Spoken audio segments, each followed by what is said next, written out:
Boa tarde, gente.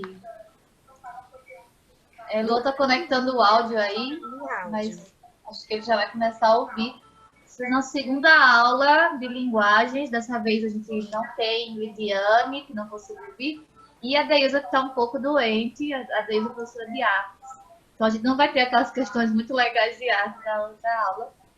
Mas a gente tem aqui Tiane falando de redação, eu trouxe duas questões de língua portuguesa, e a Inara Adriele, que trouxe questões de inglês, tá bom?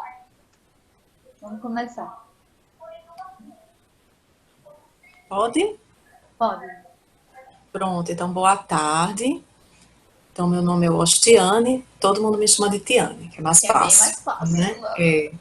Então, a gente vai continuar a produção textual, né? Da outra vez eu falei um pouquinho das competências do Enem, né? Trouxe para vocês as competências. A partir de hoje, nós vamos entrar em cada competência, certo? De uma maneira, hoje eu trouxe também uma redação, para que a gente desse uma olhada na redação, e trouxe também a página da redação do Enem, para a gente ver como é disponibilizado os textos, né, do Enem, certo? Só que hoje eu vou pedir desculpa a vocês, eu vou precisar sair um pouquinho antes, tá bom? Então não fiquem preocupados se eu sumir, tá bom? Porque eu tenho um compromisso inadiável, então eu vou sumir antes da aula acabar, certo? Só um instantinho.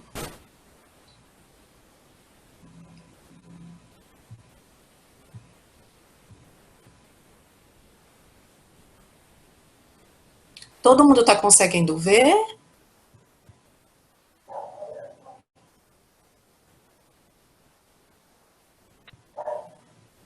Todo mundo está conseguindo ver os slides? Sim. Sim? Ótimo. Então, nós falamos sobre as competências na aula passada. Eu não vou entrar no domínio da escrita formal da língua portuguesa, porque a gente já sabe, né, o que é esse domínio, que é a língua padrão, e é dominar essa língua padrão, certo?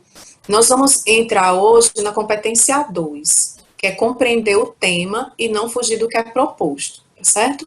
Então, nessa competência 2, o que é que o Enem quer de vocês, né? Espera de vocês. Primeiro que vocês desenvolvam o tema, sem fugir desse tema, né? Vocês não podem fugir, né? Senão vai acontecer uma fuga ao tema e vocês podem, né, receber nota zero, tá certo?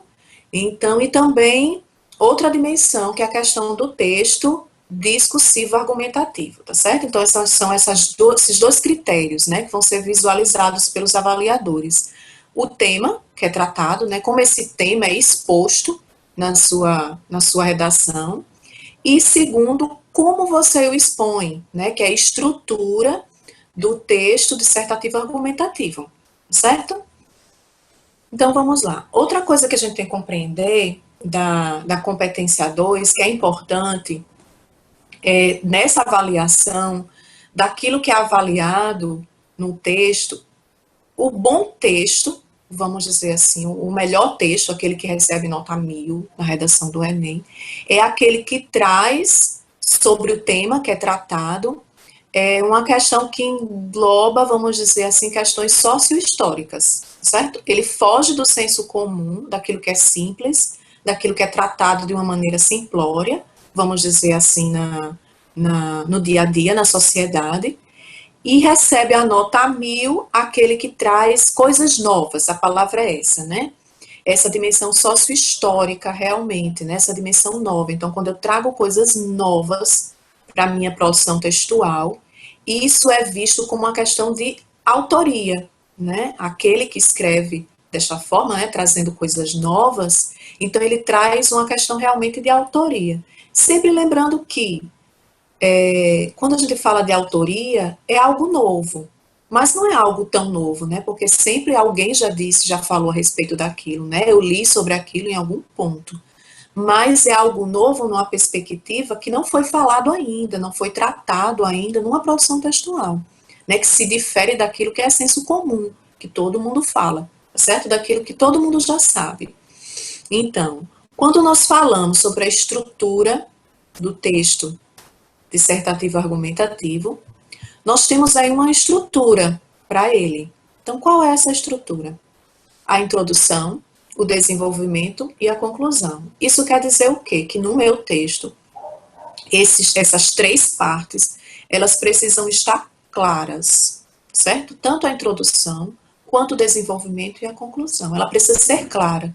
Ela não pode estar aí, vamos dizer, de certa forma, misturada, né? Eu não posso começar uma produção textual, por exemplo, como eu acho interessante, né? Então, aí eu já começo a não introduzir o meu leitor no meu texto. O meu leitor não está dentro do meu texto, né? Então, eu preciso, vamos dizer assim, que a gente fala de produção textual, eu preciso dar as pistas, a palavra é essa, né? Eu preciso dar as pistas na produção textual para o meu leitor entender aquilo que eu estou falando, tá certo? Então, nós temos aí a introdução do meu texto, o desenvolvimento, que vai ser os meus argumentos, né, que a gente vai falar depois, não hoje, em outras aulas. Nós vamos falar desses argumentos, né, como eles são classificados, e a conclusão do meu texto, né? Após isso, nós vamos falar também nessa competência 2 a respeito da tese, certo? O que é a tese? A tese no meu texto, ele precisa estar muito clara também. A tese é o meu ponto de vista. Diante dessa tese, todos os meus argumentos vai circular dentro dessa tese, certo? Que precisa ser bem delineada, né? Bem pensada.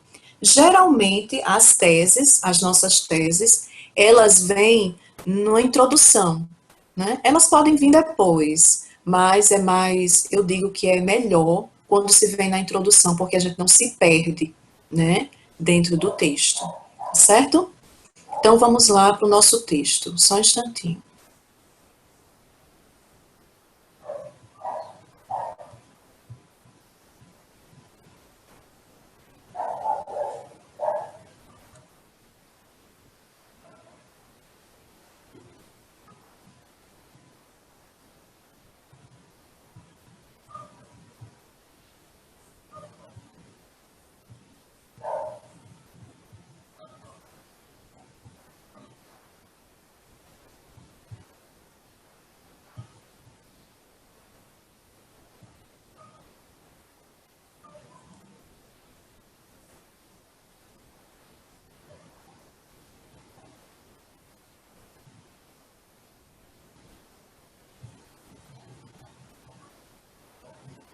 Estão conseguindo visualizar? Não?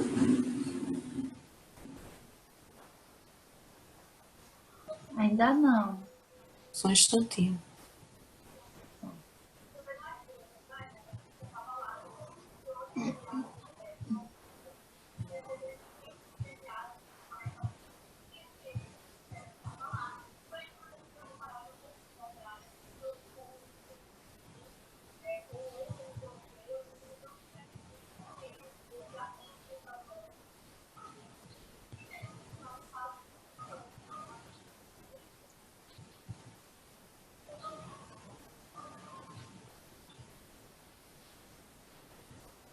E agora? Tá dando?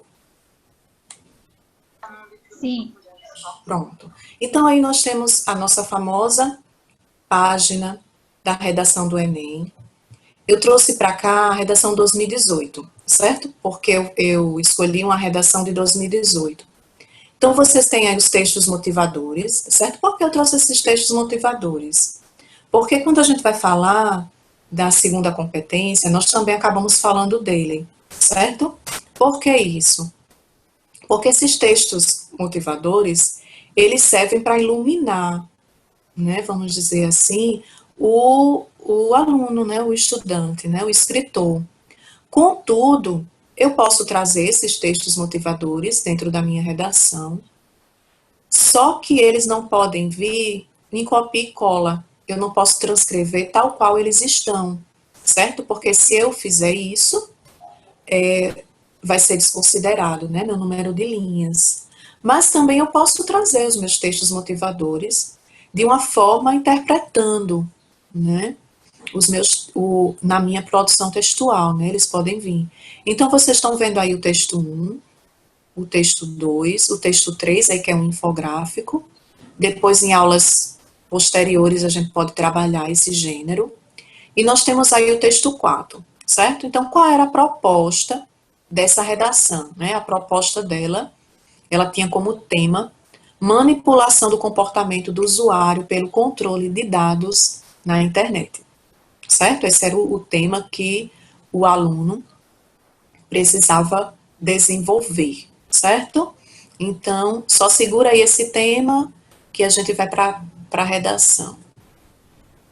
Vocês estão vendo a redação?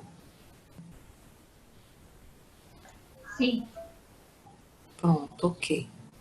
Vamos lá. Então, vocês têm uma redação de um aluno, né, Matheus Martins, é uma redação nota 1000, tá certo? Porque eu encontrei na internet, né, claro, não é disponibilizado outras redações, né, as redações que são disponibilizadas são as que realmente passaram com nota 1000, certo? Então, essa redação, vocês dão para perceber que a redação deles não tem título, né, a redação dele não tem título, então isso quer dizer o quê? Que o Enem, ele não é obrigatório, né, o aluno colocar o título na sua produção textual, e ele começa o seguinte, né, lembrando lá do tema, né, que a gente já viu, já leu. Então ele diz assim, o advento da internet possibilitou um avanço das formas de comunicação e permitiu um maior acesso à informação. No entanto, a venda de dados particulares de usuários se mostra um grande problema. Apesar dos esforços para coibir essa prática, o combate à manipulação de usuários por meio de controle de dados representa um enorme desafio. Pode-se dizer, então, que a negligência por parte do governo e a forte mentalidade individualista dos empresários são os principais responsáveis pelo quadro. Então, percebam que o aluno aí faz uma introdução do seu texto, né, uma introdução breve, né, ele falou aí a questão da internet, né, ele introduziu bem o leitor aí no seu texto, ele fala que isso é um desafio, né, porque nos textos motivadores já se vê essa questão do desafio, né, o próprio tema também é desafiante, né, traz essa questão aí da manipulação de usuários por meio do controle de dados, já é um desafio, só que dentro da introdução dele, percebam que ele traz aí a sua tese. Qual é a tese aí do autor do texto? Olha só, pode-se dizer então que a negligência por parte do governo e a forte mentalidade individualista dos empresários são os principais responsáveis pelo quadro. Então percebam aí que ele traz a tese dele, ele vai defender que esse desafio dessa manipulação se dá por quê? Por causa da negligência do governo e por causa da mentalidade individualista dos empresários, né? Então ele traz essa tese dele, que vai ser desenvolvida ao longo do texto dele, né? Vamos ver como ele vai desenvolver. Em primeiro lugar, olha só, né? Ele traz aí em primeiro lugar vamos dizer aí esse conector, né? De início, vamos dizer assim, de primeiro argumento.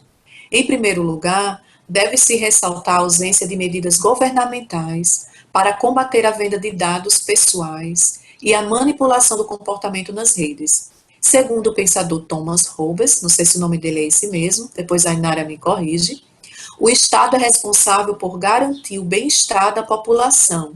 Entretanto, isso não ocorre no Brasil. Devido à falta de atuação das autoridades, grandes empresas sentem-se livres para invadir a privacidade dos usuários e vender informações pessoais para empresários que desejam direcionar suas propagandas. Dessa forma, a opinião dos consumidores é influenciada e o direito à liberdade de escolha é ameaçado. Então, ele desenvolveu aí, vamos dizer assim, o primeiro ponto da tese dele, que é a negligência do governo, né? Percebam que ele fez isso, trouxe aí um pensador, né? Então ele quis dizer, olha, eu li a respeito, eu li Thomas, né? Então ele traz algo novo aí para o texto dele, percebam isso, que eu já falei isso para vocês. Continuando. Outro sim, a busca pelo ganho pessoal acima de tudo também pode ser apontado como responsável pelo problema. né? Então, percebam aí, olha só, que ele escreveu a forte mentalidade individualista dos empresários. Ele escreveu a busca pelo ganho pessoal acima de tudo também pode ser apontado como responsável pelo problema. É a mesma coisa, certo? É a mesma temática aí que é tratado, né? Ele só não quis repetir essa tese dele, né? Mas vamos dizer assim, se diz a mesma coisa. De acordo com o pensamento marxista, então ele traz aí outro pensamento que não é dele, priorizar o bem pessoal em detrimento do coletivo gera inúmeras dificuldades para a sociedade. Ao vender dados particulares e manipular o comportamento de usuários, empresas invadem a privacidade dos indivíduos e ferem importantes direitos da população em nome de interesses individuais. Desse modo, a união da sociedade é essencial para garantir o bem-estar coletivo e combater o controle de dados e a manipulação do comportamento no meio digital. Infere-se, portanto, então ele conclui o texto dele, que assegurar a privacidade e a liberdade de escolha na internet é um grande desafio no Brasil. Então ele situa aí, ele não fala de qualquer país, né? Ele não fala do mundo, ele fala do Brasil. Sendo assim, o governo federal, como instância máxima de administração executiva, deve atuar em favor da manipulação da população através da criação de leis que proíbam a venda de dados dos usuários, a fim de que empresas que utilizam essa prática sejam punidas e a privacidade do usuário seja assegurada. Além disso, a sociedade como um conjunto de indivíduos que compartilham valores culturais e sociais, deve atuar em conjunto e combater a manipulação e controle de informações por meio de boicotes e campanhas de mobilização, para que os empresários sintam-se pressionados pela população e sejam obrigados a abandonar a prática. Afinal, conforme afirmou Rousseau, a vontade geral deve manter de todos para ser aplicada a todos. Desculpa, a vontade geral deve emanar de todos para ser aplicada a todos. Então, vocês percebam que nesse texto, a conclusão dele, ele faz os propósitos, né, os famosos propósitos que o Enem solicita. Percebam que esse texto dele, claramente vem aí a introdução, o desenvolvimento e a conclusão, né, de uma maneira clara, a gente percebe isso dentro do texto dele. Ele traz coisas novas para essa temática e sem fugir da temática. Eu sempre digo para os meus alunos o seguinte, quando você propõe uma tese, fale sobre ela dentro do seu texto. Não coloque muitas coisas. Às vezes a gente quer falar tantas coisas dentro da produção textual, né, para brilhantar a produção textual, mas ao mesmo tempo nós falamos tantas coisas, mas falamos tantas coisas e não tratamos da temática que deveria ser tratada, tá certo? Então, muitas vezes, poucos argumentos é melhor de administrar do que muitos argumentos que eu vou precisar realmente desenvolver esses argumentos, tá certo? Então, percebam que essa produção textual dele é uma produção que está dentro da temática, com a introdução, desenvolvimento e conclusão bem delimitados, né, delineados dentro do texto, né, e ele traz tudinho, os propósitos, né, e traz, vamos dizer assim, esse algo novo dentro do texto dele, algo que não havia ainda sido dito, tá certo? Nas próximas aulas de produção textual, eu vou falar um pouquinho sobre os argumentos, certo? Então, não percam. Então, é isso. Se tiver alguma pergunta, pode perguntar aí.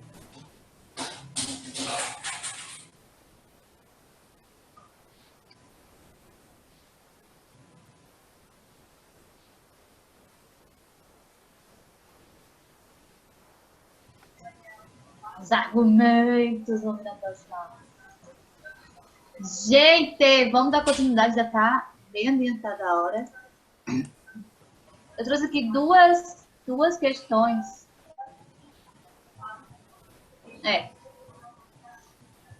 Uma bem antiga e outra Valéria, bem mais só nova. antes de você começar aí, uma coisa que chama nossa atenção desse texto que Tiane compartilhou com a gente, muito bem escolhido, por sinal, é que o aluno, a gente percebeu que ele se apropriou do tema. Ele tinha um conhecimento prévio, ele pesquisou, ele leu. Ah, ele não sabe, ele adivinhou o tema do Enem? Não.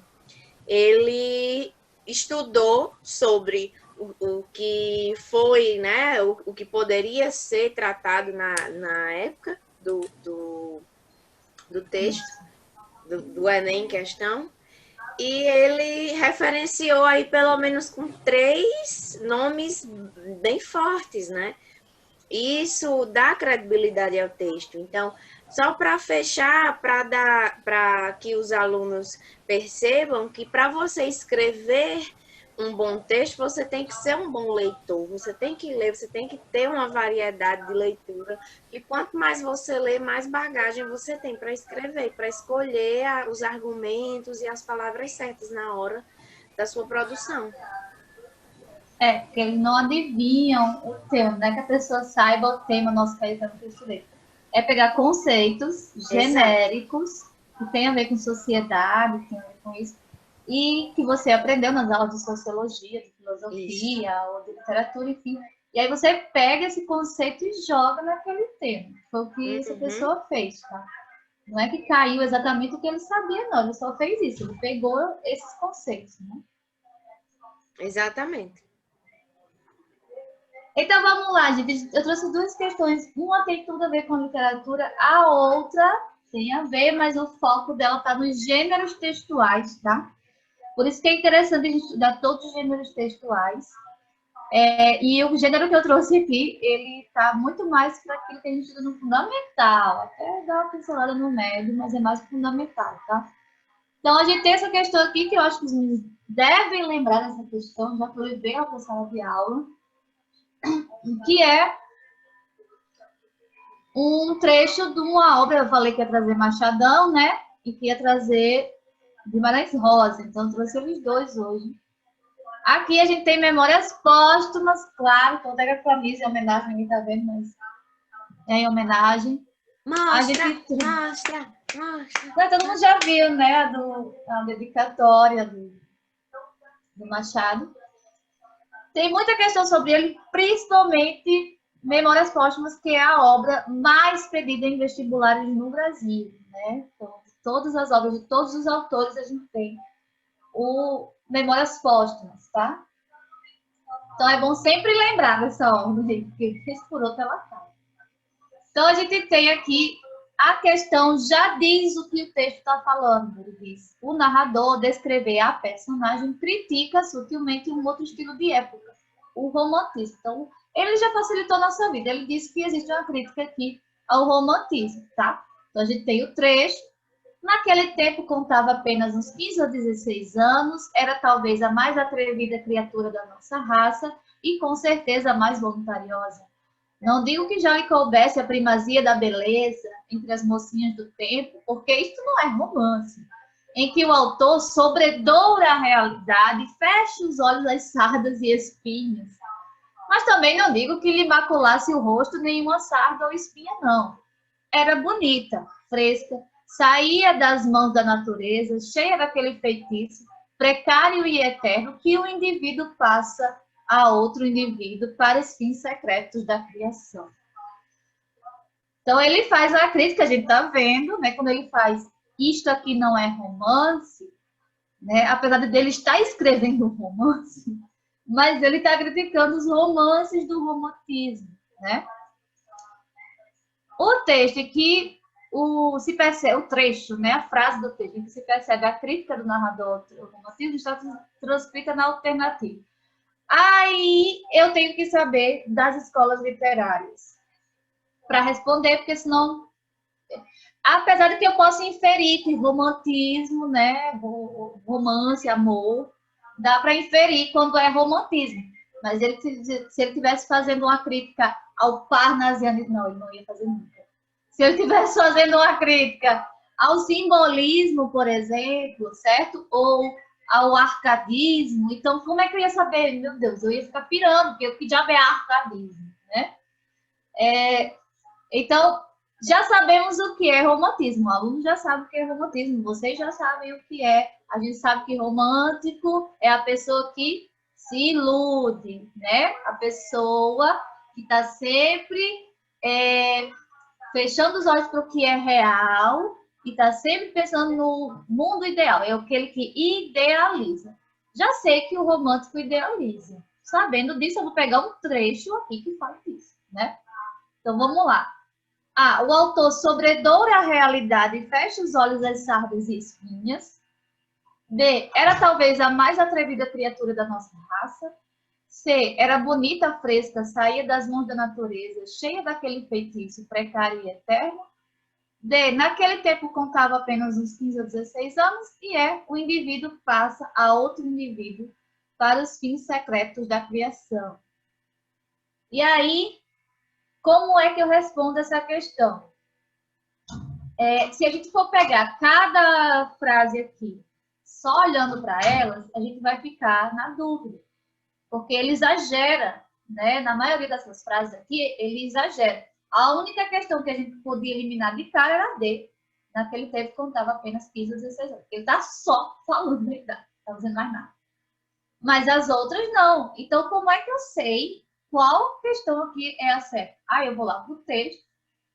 Talvez eu não precise ir de novo, se a gente já conhece o texto, se você já entendeu de primeira. O ideal é justamente você não voltar para o texto, porque você não tem tempo de voltar. Mas voltando para cá, lembra que eu falei daqui, ó? Porque isto não é um romance. E aí ele vai explicar por que isso não é um romance. Em que o autor sobredoura a realidade e fecha os olhos da sala. Realidade. O romantismo é contra a realidade. Eu não sei o que é sobredoura, mas ele já está dizendo, isso não é um romance, ou seja, isso aqui com certeza é algo que é contra a realidade, certo? Então, a alternativa é a alternativa A. O autor sobredoura a realidade e fecha os olhos às sardas e espinhas, porque o romântico não achava que a mulher amada era a mais bonita, não via, né, defeitos. Até hoje o povo faz isso quando se apaixona. Né? Tem gente apaixonada aí, eu não sei de nada. Segunda questão. Sim, deu para entender, né, gente? Essa questão é fácil, as alternativas são curtas e ela depende totalmente da sua capacidade de entender as escolas literárias. Não tem brecha aqui para interpretação do texto, certo? Ela é atípica. Geralmente o Enem dá uma colher de chá e deixa você interpretar o texto. Porém, se você for interpretar o texto, você vai gastar mais tempo. Se você já conhece os períodos literários, você vai direto nessas palavras-chave que eles têm, certo? Então, fica bem mais rápido. Lembrando que o tempo é crucial, né? Na segunda questão, não sei se vocês estão vendo direitinho, a gente tem uma tirinha aqui, né? Uma imagem, uma tirinha. É um trecho, vamos ver aqui, do Grande Sertão Veredas, do Guimarães Rosa. A galera do terceiro ainda não viu, infelizmente, esse ano, né? O Guimarães Rosa, eu acho que eu vou botar vídeo, gente, mas vejam vídeos do Litera Brasil, eles falam muito do Guimarães Rosa. Que é o Grande Sertão Veredas, que é a grande obra-prima dele, tá certo? Que fala do sertão, mas não é o sertão daqui, é o sertão lá de Minas Gerais, tá? Interior de lá. Aí tem um trecho, ó, daí vieram me chamar a causa de um bezerro. Um bezerro branco, erroso. Os olhos de nem ser se viam, e com a máscara de cachorro. Determinaram, era o demo. Pã, mataram. Dono dele nem sei quem for. Vieram emprestar minhas armas, cedi, não tenho abusões. O senhor ri certas risadas. Olhe, quando é tiro de verdade, primeiro a cachorra pega a latir. Depois, então, se vai ver se deu mortos. Senhor tolere, isto é o sertão. É uma cena bem dramática, né? As pessoas pensam que estão matando Deus. E matam o bicho sem dó nem piedade. Então, é uma cena bem dramática do Grande Sertão Veredas. Essas palavras aí estão estranhas porque é típico do Guimarães Rosa, ele inventa palavras, ele adora inventar. Então, a imagem integra uma adaptação em quadrinhos da obra Grande Sertão Veredas de Guimarães Rosa. Na representação gráfica, A inter-relação de diferentes linguagens caracteriza esse corpo. Veja, ele nem está perguntando a você se você conhece Guimarães, se você conhece Grande Sertão Veredas. Nada. Ele está só dizendo que isso é um quadrinho de uma obra, de um romance, Grande Sertão Veredas. E ele está dizendo para você explicar a relação entre as diferentes linguagens, a linguagem visual e o texto. E aí, como é que eu vou saber disso? Quando a gente estuda gênero quadrinhos, ou charge, em que a gente sabe que a imagem ela está diretamente ligada ao texto e ela nos ajuda a visualizar a história, né? Que no romance a gente só lê, e nos quadrinhos a gente está vendo, né, a história acontecendo e está lendo, está fazendo as duas coisas, certo? Então, sabendo que é um quadrinho e para que serve a imagem na história em quadrinho, eu vou responder. Serve para quê? Romper com a linearidade das ações da narrativa literária, ou seja, a história em quadrinho, a imagem, ela rompe com a linearidade das ações, ou seja, as ações acontecem nessa ordem e a imagem vai romper com isso. Ilustrar de modo fidedigno passagens representativas da história. Complicado, o modo fidedigno. Nem tanto, né? A imagem não é foto, não é nada disso. São quadrinhos, não tem uma imagem fidedigna do que está acontecendo. Articular a atenção do romance à desproporcionalidade das formas. Então, ele está dizendo que, como uma cena de tensão, então as formas desproporcionais, elas vão articular essa tensão aí do romance. Ou potencializar a dramaticidade do episódio com recurso das artes visuais, ou desconstruir a diagramação do texto literário pelo desequilíbrio da composição. Essa é, minha gente, pelo amor de Deus, vocês descartam na hora. O Enem, ele quase sempre faz, ele bota uma alternativa que é bizarra, que só quem é burro responde, não tem condição. Desconstruir a diagramação do texto literário, não, gente. Pelo desequilíbrio, não. Ele está ajudando, ele não está acabando com o texto, certo? Dificilmente uma imagem vem para dificultar uma compreensão, né, Valéria? A não ser que a intenção dela seja bem clara dentro daquele texto específico. Você fala uma coisa e a imagem dizer outra. Mas eu creio que a imagem dentro de um trabalho de interpretação textual, ela só vem para ajudar, para trazer, para agregar informação àquilo que a gente está trabalhando.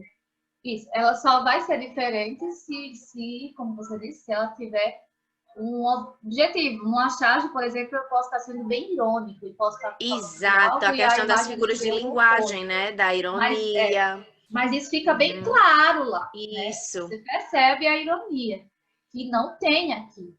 Uhum. A imagem, ela está falando, né? Ela está mostrando para a gente o que o texto falou, certo? Então, a questão certa aqui, galera, seria qual? Isso mesmo. Seria a questão D.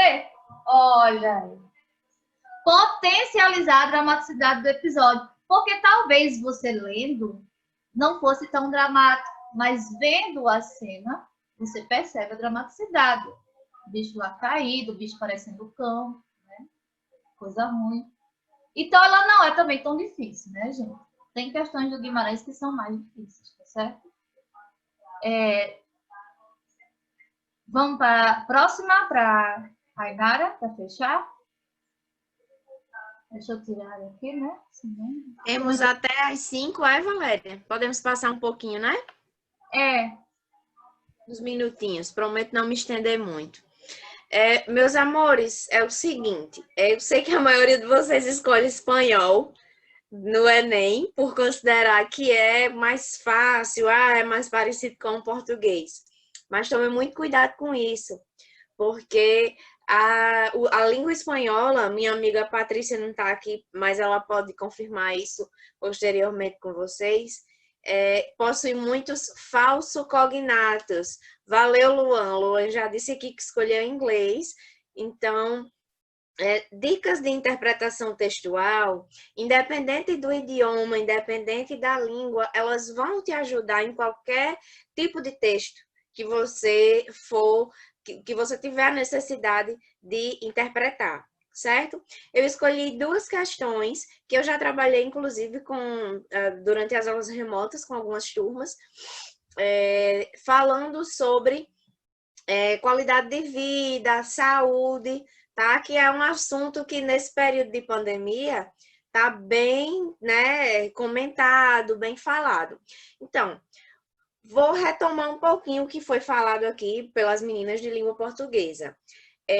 Aquele texto, redação, nota 1000 lá do Matheus, Matheus alguma coisa, no qual ele referenciou o texto, ele trouxe uma bagagem de referência forte, né? Quer dizer que ele tinha propriedade daquele assunto, não porque ele sabia, repetindo, mas porque, como ele conhecia, ele pesquisava, ele lia. É isso que a gente pode entender, é isso que a gente pode imaginar, né? Que ele lia muito sobre temas variados dentro da sociologia, onde esse assunto é, de fato, abordado, né? O assunto da questão das informações pessoais e tal, sendo vendidos, sendo comercializados. Enfim, o que é importante para você compreender bem um texto? Também, leitura, certo? Você só vai escrever bem se você ler. Você só vai entender bem um texto, seja ele em inglês, em português, em espanhol, se você ler. Você tem que... É treino. Não tem... é uma poção mágica, vou tomar aqui essa poção, vou conseguir ler tudo em inglês. Não, não é assim. É treino, é estratégia, certo? É leitura, é exaustão. É isso, é você ler até você atingir seu objetivo. Quero falar também, professora, quero aprender a falar. Muita gente me pergunta, me indica um curso bom de inglês? Indico. Mas você pode aprender ou você pode aprimorar o seu nível de inglês sozinho. Como? A gente tem canais gratuitos no YouTube, nos quais você pode ouvir, ler, pegar assuntos específicos de gramática, de vocabulário, certo? E uma coisa que eu vou focar bem à medida que a gente for ver essas questões é conhecimento prévio, certo? Uma coisa muito importante, principalmente na compreensão de um texto em língua estrangeira, é conhecimento prévio. Mas eu vou ser obrigada a saber daquele assunto em inglês? Não. Se você souber, você tiver noção daquele assunto em português, você vai entender de acordo com palavras-chave que você encontrar naquele texto que você está procurando, que você está interpretando, na verdade. E por que eu estou falando sobre texto? Porque as questões do Enem, basicamente são textos. Basicamente são interpretação textual. Como vocês vão ver aqui, questões em inglês... na verdade, enunciado, né?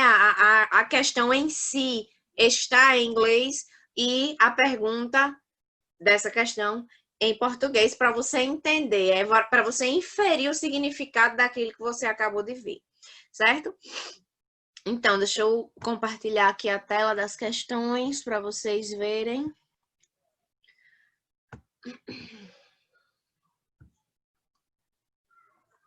Todo mundo tá vendo? Texto da questão 4, certo? Vamos lá. Tudo em um texto dá pistas pra gente, certo? Nesse caso aqui, a gente tem que olhar o tipo, a estrutura dele primeiro. Em vermelho, bem grande, já tem o título aqui, National Geographic News, certo? O que é isso? A gente está trabalhando um texto da revista National Geographic, certo? National Geographic. E quem foi que escreveu? A Christine Delamore, que foi publicado em 26 de abril de 2010. Já temos algumas informações sobre esse texto, certo? Então, eu vou ler ele em inglês e vou passar para as perguntas para a gente, para eu perceber o que vocês entenderam ou se vocês não entenderam, porque assim, a leitura em inglês, quando a gente está no Enem, quando a gente está num exame assim, a gente não precisa, a gente não deve, na verdade, se preocupar em traduzir palavra por palavra, porque a gente acaba fugindo do sentido geral do texto. Para a gente entender uma questão dessa, antes de eu ler em inglês, vamos lá para as questões em si, ó. Temos um texto da National Geographic, né? Aí, esse é o finalzinho do texto. Aí, aqui no final tem: ao ler a matéria publicada na National Geographic para a realização de um trabalho escolar, um estudante descobriu que, certo? Então, vai ser aí uma situação que um estudante leu essa matéria aí e descobriu. Vamos ver quais são as opções. A. Os compostos químicos da morfina produzidos por humanos são manipulados no Missouri. Peraí, compostos químicos, morfina, o que é isso? Morfina é um medicamento para dor, certo? Então, a gente já pode ter noção aí que o texto vai falar sobre dor, ou sobre algum remédio, ou sobre química. Vamos ver. 2. Os ratos e os humanos possuem a mesma via metabólica para a produção de morfina. Já começou a misturar mais coisa aí. Já botaram rato, já botaram os humanos aí. Metabolismo, já entra aí para biologia, né? Vamos lá. C. A produção de morfina em grande quantidade minimiza a dor em ratos e humanos. Tá, vamos, já continuou aí nessa linha, né? Morfina, ratos humanos. Morfina, ratos humanos. Os seres humanos têm uma predisposição genética para inibir a dor. O que é que inibe a dor? Morfina, tal, mas beleza. A produção de morfina é um traço incomum entre os animais. Aí, vimos as questões. Essa é a dica. Você olha por cima o texto em língua estrangeira, nesse caso em inglês, e você vai para as questões, para você saber o que aquela questão quer. Você vai ler, você vai passar os olhos, ou você vai procurar as palavras-chave do texto para encontrar a sua resposta a partir do que a questão pede, certo? Então, a gente viu aqui que o estudante descobriu alguma coisa ao ler essa disciplina. Ao ler essa matéria para uma, né, disciplina escolar. Então, vamos lá. Our bodies, não é aquela roupa não, que é completa não, é o corpo, então, é bodies, produce a small steady amount of natural morphine.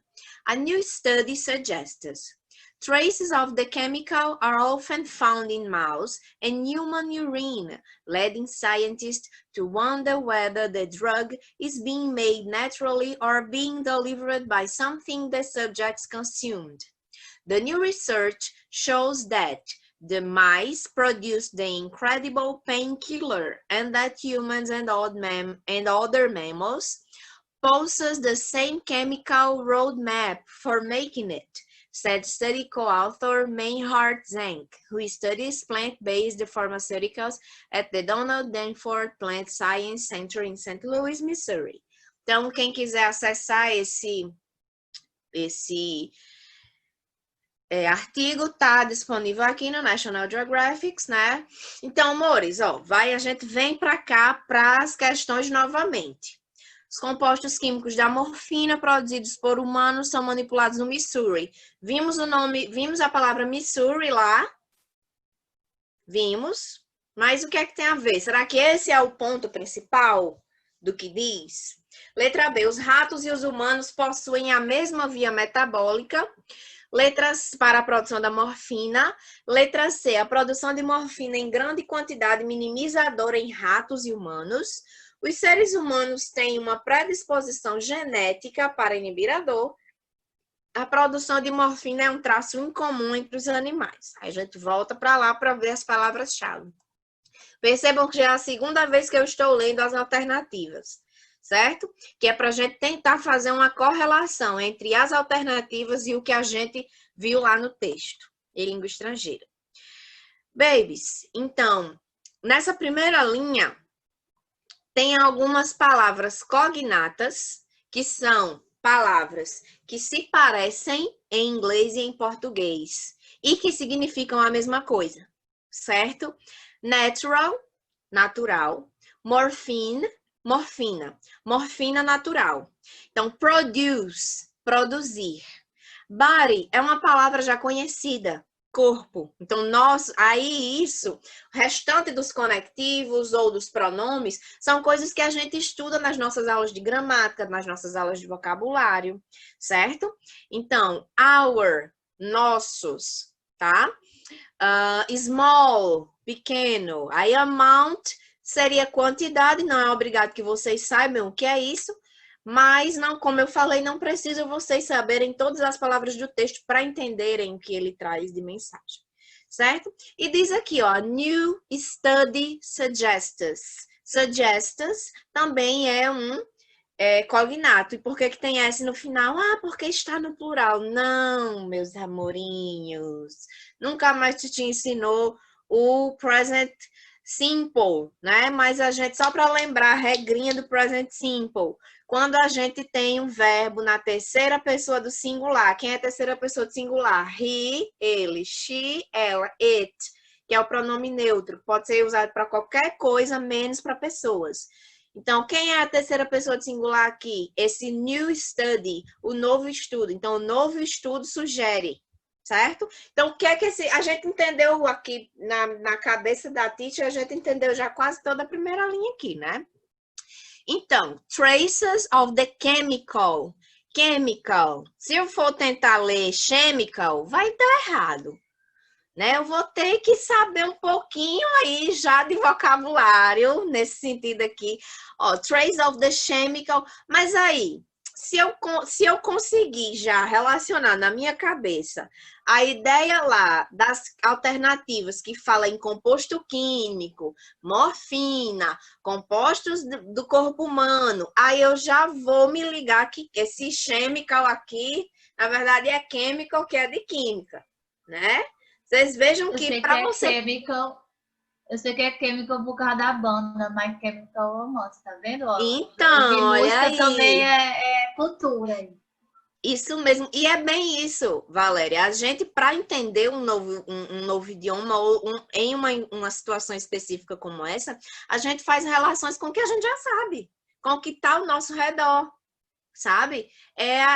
Porque é diferente quando a gente absorve a nossa língua materna. Nossa língua materna, que é o português, a gente primeiro vê os nossos pais, as pessoas que estão ao nosso redor falando, então a gente assimila primeiro a linguagem oral, para depois saber como transformar aquilo que a gente fala no escrito.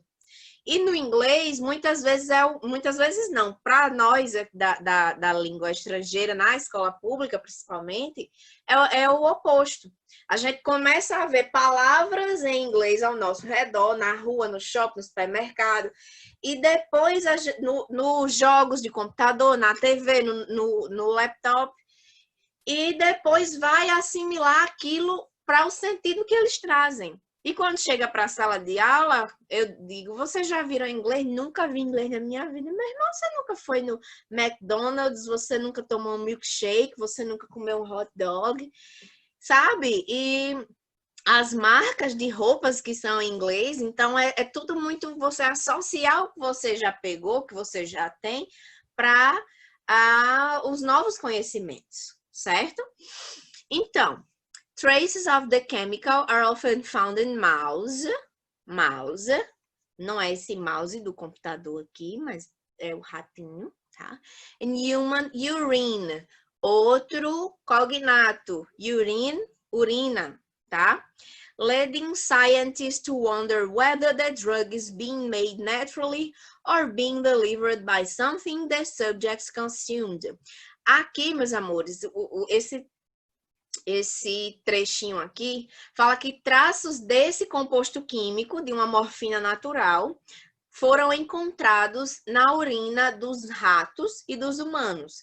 Aí eles começaram a pesquisar se esse composto foi produzido naturalmente pelo organismo dos ratos e dos humanos ou se foi levado até os organismos por alguma coisa que eles consumiram, que eles ingeriram, certo? Observem que eu tenho muitas palavras cognatas aqui, certo? Esse wonder. Wonder é uma palavra que em inglês ela tem vários significados. Wonder pode ser maravilha, maravilhoso, certo? Mas também pode ser imaginar, pensar. A gente tem que ficar muito atento ao contexto, certo? Aí agora a gente vai ver o que a pesquisa mostra. Research. Pesquisa, certo? Então, the new research shows. A nova pesquisa mostra that mais, plural de mouse, certo? Mouse, um ratinho. Mais, 2 ratinhos ou mais. 2 ratinhos ou mais. Ok? É a mesma pronúncia. Então, produce the incredible painkiller. Por que está entre aspas? Nesse caso aqui, é para dar um destaque a essa nova formação, essa nova expressão, digamos assim. Painkiller seria literalmente mata a dor. Mata a dor. Mata a dor mesmo. Pain, dor, killer, que mata. Certo? É o incrível composto aí que mata a dor. Nesse caso que foi encontrado nos ratinhos e humanos. Então, e além disso, né, os humanos e outros mamíferos, ó, mammals, mamíferos, possuem o mesmo mapa genético, o mesmo caminho, né, de produção desse composto. E quem foi que disse isso? Co-author, mais uma vez, cognato, co-author Meinhard Zenk. E ele é quem? Ele estuda ele é, né, o bichão lá dos estudos das plantas dentro do Centro de Ciências Donald Danforth Plant, aqui do processo aqui dos farmacêuticos. Aí a gente diz o quê? Professora, por que eu já escutei muito isso? Professora, por que em inglês as coisas são o contrário? Eu tenho aqui Plant-Based Pharmaceuticals at the Donald Danforth Plant Science Center in St. Louis, Missouri. Então, é o Centro de Ciências das Plantas Donald Danforth, é o contrário, né? Plant-Based Pharmaceuticals, são os fármacos baseados em plantas. Por quê? Porque em inglês a gente, quando tem um substantivo e um adjetivo, esse adjetivo, essa característica, vem antes do adjetivo. Valéria é a professora mais bonita do Zila. Então, the beautiful teacher, bonita professora. Mas quando a gente vai traduzir, a gente não vai dizer bonita professora, a gente vai dizer professora bonita. Certo? É só para a gente saber que o adjetivo vem antes do substantivo. Então, o que foi que esse carinha aqui, o Meinhard Zenk, encontrou nesse estudo? Que os ratos e os humanos possuem aí um mapazinho genético capazes de produzir a mesma substância semelhante à morfina. Qual é a alternativa que tem isso mais claro aí pra gente? Digam aí pra mim. Tempo.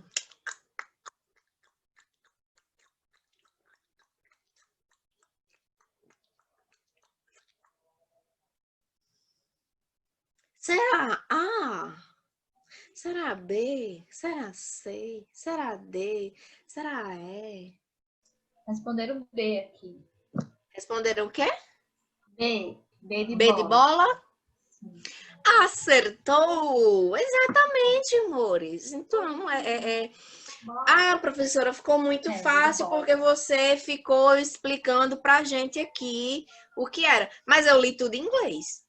Se vocês observaram, eu fui pegando palavras específicas e juntando os significados, que é isso que vocês têm que treinar para fazer na cabecinha de vocês na hora de vocês lerem um texto em inglês e tentarem entender, certo? Valéria, eu quero, como já são 5:10, e a próxima questão também também é um textinho, ó. Enfim, qualquer questão, qualquer atividade que envolva texto e tudo do Enem é dessa forma, dá pano para manga, dá muita conversa, então a gente pode eu já deixo ela em stand-by para um próximo aulão, e posso me estender um pouquinho mais falando de leitura e interpretação textual, trazendo mais dicas de leitura e interpretação textual, e já jogo de cara também essa questãozinha para a gente analisar. O que é que você acha? Você quem sabe, amigo. Se você acha, né? Porque você quem sabe aí. É porque vai dar bastante pano para manga essa também, bastante conversa. Então tá. E aí, meninos? Cri, bora, crianças.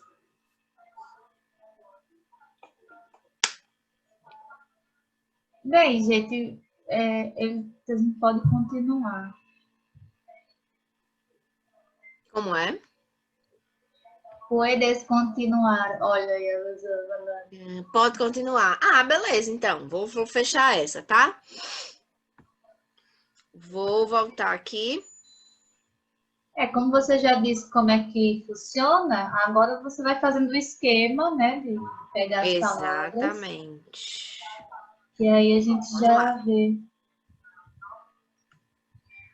Pronto, vamos lá. Improving your eating habits. Temos aqui... Eu conheço. Isso, temos aqui também cognatos e palavras que são muito trabalhadas, como eating, eat, que é comer, né? Aí, vamos lá para as questões. Vamos ver o que é que as questões pedem. E às vezes a própria questão já dá a resposta. Já é uma coisa tão óbvia que você já mata de cara. Você vai pegar algumas dicas ou algumas palavras-chave do texto só para tirar a certeza, entendeu? Então, vamos lá. Ter uma boa alimentação é fundamental para manter uma boa saúde? De acordo com o texto acima, mudanças radicais de hábitos alimentares são incapazes de levar a uma rápida perda de peso. Você até perde, mas você fica doente. Não é mesmo? Já fica a dica. Não façam dietas malucas. O hábito de sempre comer toda a comida do prato é um exemplo de hábito alimentar muito saudável. Depende de qual é toda a comida do prato, não é mesmo? Se for o quê? Aquela batata frita cheia de sal, molho, uma lasanha. Tipo uma lasanha, um brigadeirão. Aí, né, não precisa raspar o prato. Letra C. A primeira etapa para a mudança dos hábitos alimentares é refletir sobre esses hábitos, sejam eles bons ou ruins. Letra D. Bons hábitos alimentares devem vir acompanhados de longas caminhadas para que a perda de peso seja bem-sucedida. Letra E. Mudança nos hábitos alimentares estabelecidos na infância só podem ser realizados nesse mesmo período de vida. Certo? Lembrando que o que a gente está pedindo, nesse caso, o que está pedindo é de acordo com o texto acima. Mas se a gente for analisar o que está escrito aqui, tem umas coisas que têm mais sentido do que outras. Não é verdade? Então, vamos lá. Primeiro, que aqui eu não estou falando especificamente de perda de peso. Estou falando de melhorar hábitos alimentares. A perda de peso é uma consequência. Certo? Então, vamos lá. Deixa eu só afastar vocês para cá. Pronto. Improving your eating habits. Melhorando. Improve. Improve é melhorar, certo? Melhorando os seus hábitos alimentares. When it comes to eating, we have strong habits. Some are good. I always eat breakfast. And some are not so good. I always clean my plate. Although many of our eating habits were established during childhood, it doesn't mean it's too late to change them. Making sudden, radical changes to eating habits, such as eating nothing but cabbage soup, can lead to short-term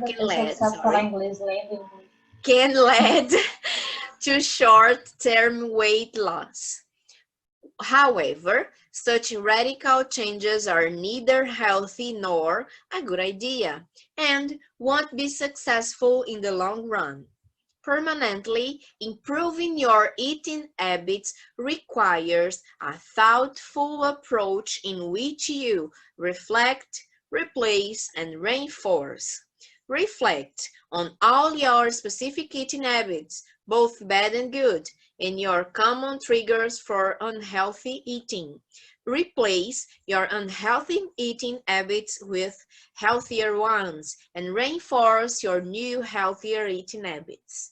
Disponível aí no cdg.gov/healthyweight/losing weight/8, ok, aí mesmo. Certo? Então, amores, quando se fala, aí vamos voltar lá para as questões, lá, certo? Mudanças radicais de hábitos alimentares são incapazes de levar a uma rápida perda de peso. Não, diz aqui que perde sim, ó. Making sudden, radical changes to eating habits, such as eating not but cabbage soup, can lead to short-term weight loss. However, such radical changes are neither healthy nor a good idea and won't be successful in the long run. O que diz aqui é, radicalmente, tipo, rapidamente, se você mudar os seus hábitos alimentares e não comer nada mais além de sopa de repolho, pode fazer você perder peso muito rápido, né? Mas, contudo, todavia, essas mudanças super radicais nem são saudáveis, nem são uma boa ideia, além de não serem bem-sucedidas a um longo tempo. O que é que faz? O que é que pode ajudar? Ó, a resposta está aqui na frente. B. O hábito de sempre comer toda a comida do prato é um exemplo de hábito alimentar muito saudável. Quando a gente tem aqui entre parênteses, ó, I always clean my plate, significa eu sempre limpo meu prato, no sentido de limpar, de comer tudo mesmo. E aqui, antes disso, tem some are not so good. Palavras que a gente tem que prestar atenção. Yes, no, not, yet, que é já ou não, sim, certo? Porque isso vai fazer diferença na hora da nossa escolha. Então, aqui, de acordo com o texto, limpar o prato, ou seja, comer tudo, não é um hábito saudável. Não é um hábito tão bom, certo? Já tomar sempre café da manhã, ó, are good. Some are good. Hábito saudável. I always eat breakfast, certo? Então, letra B, não. Descartamos A, descartamos B. C. A primeira etapa para a mudança dos hábitos alimentares é refletir sobre esses hábitos, sejam eles bons ou ruins. Meus amores, esse texto fala de 3 etapas. Reflect, refletir, replace, recolocar ou mudar, né? E reinforce, reforçar. A primeira delas é reflect. Refletir sobre todos os seus hábitos alimentares específicos, tanto ruins quanto bons, e os seus gatilhos comuns para a alimentação não saudável. Doce, por exemplo, não é mesmo, Valéria? Então, é a primeira etapa para uma mudança de alimentação, para uma melhora dos hábitos alimentares, é a primeira etapa. Nós temos refletir, remanejar ou mudar, né? E reforçar. E eu vou remanejar o quê? Eu vou mudar os hábitos que não são tão saudáveis pelo contrário, né? Por hábitos saudáveis. E reforçar novos hábitos saudáveis. Então, a primeira etapa é refletir sobre o que você faz de bom ou de ruim na sua alimentação? É sim. Então, temos a resposta letra C, certo? Bons hábitos alimentares devem vir acompanhados de longas caminhadas. Fala nem caminhada no texto. Run or hide, não fala. Mudanças nos hábitos alimentares estabelecidos na infância só podem ser realizados nesse período da vida? Não, também, porque diz aqui, many of our eating habits were established during childhood. Muitos dos nossos hábitos são estabelecidos, hábitos alimentares, são estabelecidos durante a infância. It doesn't mean, terceira pessoa do singular, no presente simples de novo, ó, it doesn't mean it's too late to change them. Isso não significa que é tarde demais para mudá-los. Isso não significa que é tarde demais para mudá-los. Então, é o contrário do que diz na letra E. Ok, meus amores? Então, além disso, minha dica para vocês é: leiam. Sua língua estrangeira no Enem, como o Luan falou, ele escolheu inglês. Então, bora ler coisa em inglês, tá? Você não vai entender tudo? Não, não vai. Mas você vai perceber que à medida que você for lendo, for adquirindo mais vocabulário, você vai começando a entender melhor o contexto daqueles textos que você vai vendo. Conhecimentos prévios. Tô falando aqui sobre qualidade de vida e alimentação saudável. Então, o que foi que eu fiz no trabalho com os alunos que eu mandei esse questionário, além dessas mais 3 questões? Mandei textos e vídeos em português sobre qualidade de vida e alimentação saudável. Depois, mandei textos e vídeos em inglês sobre alimentação saudável e qualidade de vida. Aí, com isso, com essa bagagem de conteúdos, de conhecimento, digamos assim, prévio, já estabelecida, eles conseguiram entender melhor ou assimilar melhor o que as questões pediam. É trabalho, é treino, não tem outra forma. Como eu falei, não tem poção mágica, não tem receita de bolo, não, é estudo e não desistir, não parar. Tem sempre algo mais para a gente aprender. Essa questão é interessante porque a questão já diz que o texto está falando dos hábitos saudáveis, ela não diz que o texto está distorcendo, nem se contradizendo. E tem umas alternativas ali que a gente via sem ler o texto. Só de ver na televisão, assistir o bem-estar na televisão. Que não podiam ser, né? Então a gente já vai eliminando para deixar para ficar na dúvida só as que são parecidas. Exatamente, Valéria, exatamente isso. Alguém quer falar? Vitória, Luan? Eles são tímidos, só falam pelo chat. Aí pegou nós duas aqui, hein, Valéria, que não gosta de falar nadinha. E aí, Luan, gostou? Gostei. Show. Vitória?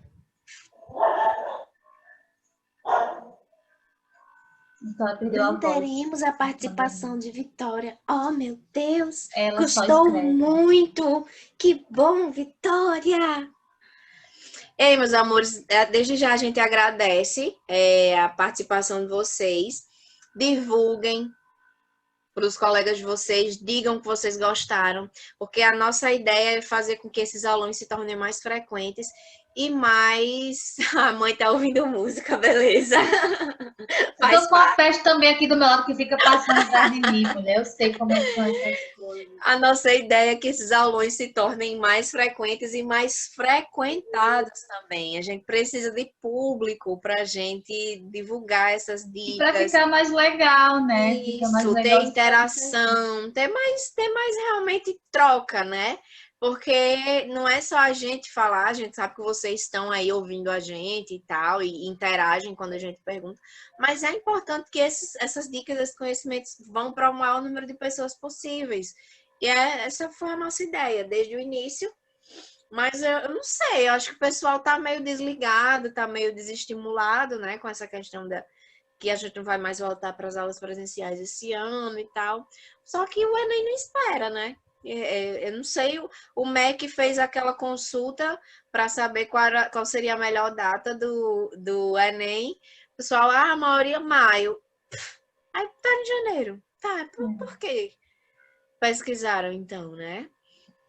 Mas, enfim, não tenho que agradecer, meus amores. Podem ter certeza que a gente tá morrendo de saudade de ter um contato mais direto com vocês. Eu mesmo tô roendo os cotovelos de ansiedade para voltar para a sala de aula com vocês, porque é a melhor parte do nosso trabalho, na verdade. Essa interação com vocês. É o que a gente gosta de fazer mesmo. E, gente, podem mandar no meu WhatsApp, no meu privado de Ainara. Olha, professora, eu queria, na verdade, saber mais de tal assunto. Isso. Eu não estou bem em tal assunto. Podia fazer diferente, podia fazer desse jeito. Isso, favor, sugestões. Tá? Porque a gente prepara para o que vocês precisam. A gente se organiza para o que vocês precisam. É para vocês. Tá bom, então... vamos... Eu queria que a professora trouxesse algumas questões sobre figuras de linguagem. Boa, interessante. Valéria. Achei que... Boa. Achei que as de sintaxe fossem mais complicadas. Mas figura de linguagem realmente às vezes pega a gente. Gostei, vou trazer. Em língua estrangeira a gente tem muito disso com músicas. Quando trechos de algumas músicas são tratados nas questões e os recursos, né, da linguagem são trazidos dessa forma, que uma expressão que em um contexto específico significa uma coisa, mas naquele contexto ali é outra, sabe? Então é bem interessante. Pode combinar trazer também. Então português e inglês. É uma boa. Então, pessoal, muito obrigada, tá? Desculpa o atraso, mas realmente a gente ficou esperando a galera entrar. E vamos para a próxima, tá certo? Em outubro tem live com as ticas. E no mês que vem tem aulão com as ticas. Todo mundo quer camiseta, tá certo? Vocês vão adorar. E falem para os colegas para participarem, né? Tá bom? Então, até a próxima, viu, gente? Beijos, obrigada. Sempre bom estar com você, Valéria, virtualmente ou presencialmente.